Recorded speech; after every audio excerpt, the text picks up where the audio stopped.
भाद्र पक्ष की बुधवारी संकटी चौथ व्रत कथा। कितना भी घोर संकट हो, गणेश जी रास्ता निकाल ही लेते हैं। इसीलिए घनघोर अंधेरा हो, अत्यंत दुख की घड़ी हो तो गणेश जी को सुमरन करना चाहिए और गणेश जी का व्रत कर, बुधवार संकटी चौथ का व्रत कर कथा सुनना चाहिए। हाथ में गेहूं के दाने और आटा का चूरमा बनाकर भोग लगा, थोड़ा सा चूरमा हाथ में लेके कहानी सुने। आइए कहानी सुनते हैं। एक गरीब बुढ़िया माई थी और वह विधवा थी। उसके एक पुत्र था। विधवा होने के कारण बुढ़िया माई का भगवान से विश्वास उठ गया था और वह अपना जीवन यापन किसी तरह कर रही थी। समय व्यतीत होने पर उसका बेटा बड़ा हो गया और भगवान अगले जन्म के पुण्य के हिसाब से उसे कोई पुण्यशाली सुशील बहू मिल गई और बेटा बहू, और वह अपने घर में रहने लगी। थोड़े दिन तो जीवन यापन अच्छे से हुआ, फिर घर में परेशानी होने लग गई, धन की कमी हो गई। अब बेचारा बेटा सोचे मैं बाहर कमाने जाऊं, तो माँ बोलती नहीं, गांव में ही कुछ कर ले। गांव में कुछ रास्ता निकला नहीं। बहू बहुत ही सुशील थी। वह सास तो भगवान को मानती नहीं थी, फिर भी वह चुपचाप गणेश संकटी चौथ का व्रत करती थी और कहानी सुनती थी। एक दिन उसके पति ने कहा मैं प्रदेश जाना चाहता हूँ। तब उसकी पत्नी ने कहा ठीक है जाइए, मेरे गणेश जी आपकी रक्षा करेंगे। और वह जो कथा सुनती थी, हाथ में गेहूं का दाना लेती थी, वह अपने पति को देते हुए बोली आप इसे बहुत ही संभाल कर रखिएगा और कभी कोई संकट आए तो आप इसे गणेश जी को सुमर कर हाथ जोड़िएगा, ये आपको रास्ता जरूर दिखाएंगे। ऐसा कहकर वह अपने पति को दे दी और पति विदा हो गए। इधर बुढ़िया माई और वो बहू अकेली घर में रहने लगी। हर महीने संकटी चौथ व्रत आती। बहू व्रत तो करती थी किंतु सास को पता न चले, इसलिए वह चुपचाप व्रत करती थी। जब वह चांद देखकर खाना खाती, किंतु दो समय सुबह और दोपहर भी सास बोलती थी आ बहू खाना खा ले। बहू बोलती ठीक है माँ, मैं अपने रूम में खाऊंगी। ऐसा कहकर वह सास से थाली ले आती और वह थाली गऊ माता को खिलाती। हे गऊ माता, मैं व्रत करी हूँ, मेरे हिस्से की रोटी तुम पा। एक भाग तो वह गऊ माता को दे देती थी और एक भाग, एक समय का खाना वह जमीन में गाड़ देती थी और कि मेरे पति को मिल जाए। एक माँ को गऊ माता को देती। रात का खाना वह चांद को अर्घ देकर स्वयं खा लेती थी। इसी तरह समय व्यतीत हो रहा था। उधर प्रदेश में उस पति को बहुत अच्छा काम मिल गया। वह रोजगार करने लग गया, पैसे कमाने लग गया। बहुत दिन हो गया जब उसका यथासंभव जितना धन चाहिए था हो गया। अब उसके मन में अपने परिवार से मिलने की आई। वह सोचा चलो अब त्योहार आ रहे हैं, साल भर पूरा हो रहा है, अब घर की ओर जाऊं। उसे माँ की याद सताने लग गई। सास भी इधर बोलने लग गई तुम कैसी आई बहू, तेरे आने के बाद से मेरा बेटा हमसे दूर हो गया। परंतु वह भी गणेश जी से यही प्रार्थना करती माँ जल्दी पति को बुला। जब उसका पति प्रदेश से आने लग गया तब रास्ते में डकैत लोग पीछे पड़ गए और वो उन्हें बांध लिए, उसका सारा धन भी छीन लिया। अब वह बहुत परेशान हो गया। वह पत्नी के दिए हुए गेहूं के दाने को तो वह भूल गया, किंतु जब वह कैद खाने में बंद बैठा था तब उसे ध्यान आया वह कोई गमछे में कहीं लपेटा हुआ था। उसने गणेश जी को वहीं पर सुमरण किया और बोला हे प्रभु गणेश जी, आप संकटहारी हो, मैं तो समय का मारा गरीब भूल गया, आप ही रक्षा करने वाले हो। मेरे पत्नी को आप पर पूर्ण विश्वास है, वह आपकी भक्त है, आप मेरी रक्षा करें और मैं भी आपकी पूजा करूँगा। जाते ही पहले मैं आपका उत्सव मनाऊँगा। वह मन ही मन भाव किया। उधर वो डाकू लोग इधर उधर हुए। जंगल में सुनसान जंगल था और वो जो दाने थे वह हाथ जोड़कर अपने आसपास उसने वह दाने को छिड़क दिया और बोला, आप ही मेरी और मेरे मेहनत के धन की रक्षा करो। उस जंगल में कहाँ से बहुत सारे हाथी आ गए। हाथी के देखते ही वह डकैत लोग भाग लिए और वे उस गरीब लड़के का कुछ न कर सके। गरीब लड़का अपना धन संभालते हुए जैसे तैसे गांव पहुंचा। इधर जब गांव आया तो माँ देखकर वह बहुत ही खुश हुई और बोली कि बेटा, मैं रोज़ तुमको आशीर्वाद देती थी, तेरे लिए अच्छी अच्छी कामना करती थी, इसीलिए तुम वापस आ गए। बोला, माँ मैं तो अभी अगला जन्म पाया हूँ, पता नहीं मैं तुम्हें मिलता भी कि नहीं। यह तो तेरे बहू के गणेश जी की भक्ति का चमत्कार है, उन्होंने मुझे बचाया है। उसकी माँ गुस्सा हो गई। बोला, नहीं, ये कुछ नहीं करती है, ये तो कुलक्षणी है। इसके आने के बाद से ही तुम मुझसे दूर हो गया, वरना हम लोग के घर में सब कुछ व्यवस्थित था। हम माँ बेटे आराम से खाना पीना खाकर हम लोग का जीवन यापन अच्छा बीत रहा था। इसी के आने से ही घर में तंगी आ गई और तुझे प्रदेश जाना पड़ा। बेटा बोला, नहीं माँ, तेरी बहू तुमसे छुप के गणेश जी की पूजा करती है, तुम उसे पूजा नहीं करने देती, इसलिए चाहो तो तुम अपनी बहू से पूछ लो। वो हर महीने गणेश संकटी चौथ का व्रत भी करती है। माँ बेटे के मुंह से यह बात सुन और नाराज हो गई।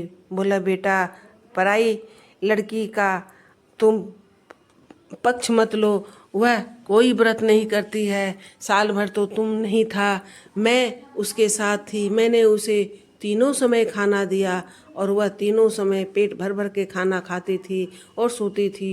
और वह करती क्या थी, उधर तू संकट झेल रहा था, कष्ट झेल रहा था। तब उसने बोला, नहीं माँ, तुम बहू को बुला और पूछ।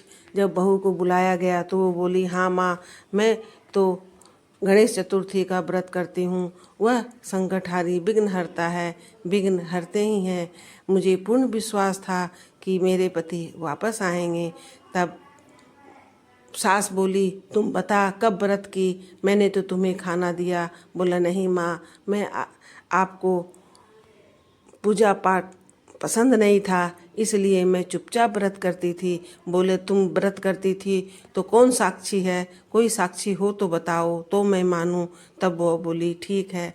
तब वह गाय के थान में अपनी सास को ले गई और बोली, हे गौ माता, अगर मैं तुम्हें अपना एक टाइम का भोजन तुम्हें हर चौथ को खिलाई हूँ तो तुम हाँ के हाँ में भरो और तुम मुझे मेरे ये जो लगा हुआ है, ब्लेम लगा है, उसको तुम धो, कलंक को धो। तब गऊ माता जोर जोर से मुंह हिलाने लग गई और नाचने लग गई। तब उसकी माँ समझ गई यह सच बोलती है और फिर वह बोली, हे धरती माँ, अगर मैं एक टाइम का भोजन मैं तेरे उदर में गाड़ी हूँ, तेरे ज़मीन में गाड़ी हूँ, तो माँ तुम उसे बाहर कर, मेरी सास को दिखाओ, तुम मेरा जो परीक्षा का घड़ी है इसमें मुझे सफल बनाओ। तब धरती माता फट गई। उसके अंदर से वह जो खाना अंदर गाड़ती थी उससे हीरे जवाहर सोना सब उसमें से चमकने लग गए। सास देखने लग गई, ये क्या हुआ। बोला, हाँ माँ, मैं यही खाना डालती थी। धरती माता मुझसे प्रसन्न होकर मेरे खाने को हीरे जवाहर में बदलती है। सास बहू इतनी सुपातर, इतनी सुशील को देखकर सास अपने आप में शर्मिंदा होने लग गई और वह हाथ जोड़कर बोलने लगी कि बहू, मैंने तुम्हें बहुत कुछ कहा, तुम मुझे क्षमा कर दो आज तक। और गणेश जी के सामने नाक रगड़ने लगी, हे गणेश जी, मैं आज तक आपकी भक्ति से विमुख रही। मेरे पति के जाने के बाद मेरा चित्त ठीक नहीं था, मैं कोई भी भगवान को नहीं मानी। आज के बाद से मैं प्रण लेती हूँ, मेरे घर में हम सभी आपका गणेश चतुर्थी व्रत करेंगे, आपका उत्सव मनाएंगे। और ऐसा कहकर माँ, बेटे और बहू तीनों ने जय जयकार करने लगा। बहू तो आनंद से झूमने नाचने लगी, उसके भगवान की जय जयकार हो रही थी। और सबों ने मिलकर जो पति शहर से कमा कर लाया था और उसे कड़ा हुआ धन मिल गया, गौ माता भी थन से दूध देने लगी। सबों ने मिलकर उत्साहपूर्वक बहुत सारा चूरमा बनाया, खीर बनाई और गांव में निमंत्रण देकर सबको जिमाया। सब लोग कहने लगे, आज क्या बात है, तुम इतनी खुश है, तुम तो पूजा पाठ में मन ही नहीं लगाती है, तेरा तो मन नहीं है, विश्वास उठ गया भगवान से, आज फिर तुम पूजा कर रही है घर में। गांव वाले आश्चर्यचकित से, वो लोग बुढ़िया हाथ जोड़ जोड़ के सबको बोलने लगी, नहीं नहीं, आप सब क्षमा कीजिए, गणेश जी चमत्कारी मेरे घर में मेरे सहायता करते रहे और मैं अनजान थी, मैं भगवान से ही विमुख रही, इसीलिए मेरी गलती भगवान क्षमा करेंगे। आप सब भी, जिनको भी कोई कष्ट हो, संकट हो, आप सब भी गणेश संकटी चौथ व्रत का नियम लीजिए, पूजा कीजिए, गणेश जी सबकी रक्षा करते हैं। ऐसा कहकर बुढ़िया रोने लगी, हाथ जोड़ने लगी।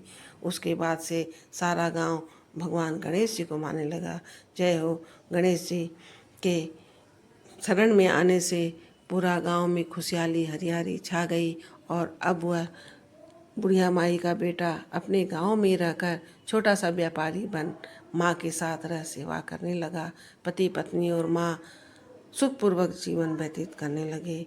यह कहानी सुनकर जो दाने हैं उसे एक आंचल में बांध लेना चाहिए और शाम में जब चंद्रमा उदित हो, चंद्र भगवान को नमस्कार करके जो भी मन में कामना हो वह बोलते हुए अर्घ देना चाहिए और उसके बाद एक समय भोजन करना चाहिए। गणेश जी विघ्नहर्ता, संकटहर्ता हैं, वह पार्वती के प्रिय पुत्र हैं, वह गौरी नंदन है, वह हम सबका क्लेश कष्ट सब हरते हैं। और बुधवार उनका प्रिय दिन है। बुधवार के दिन अगर चतुर्थी पड़े तो कहना ही क्या। इस बार भाद्र पक्ष में गणेश संकटी चतुर्थी व्रत बुधवार को पड़ा है, इसीलिए आज की यह चतुर्थी बहुत ही शुभ है। जय हो गणेश जी महाराज की। आप सब पर कृपा करें, जो आपका व्रत करे, जो आपकी पूजा करे, आप उस पर प्रसन्न रहें। गणेश जी को तो गणेश जी कहते हैं, मैं सब जगह विद्यमान हूँ, छोटे से बच्चे के रूप में मैं सब जगह रहता हूँ। कोई भी ओम गं गणपतये नमः, ओम गं गणपतये नमः, ओम गं गणपतये नमः, ओम गं गणपतये नमः, ओम गं गणपतये नमः, ओम गं गणपतये नमः का 5 या 7 बार भी पाठ कर ले तो मैं उसके पीछे पीछे घूमने लग जाता हूँ। जय हो गणेश जी महाराज। आपकी कहानी हम भावपूर्वक कहते हैं, अधूरी हो तो पूरी कीजिएगा, पूरी हो तो परवाना लिखिएगा। भूल चूक कुछ भी गलती हुई तो आप क्षमा कीजिएगा।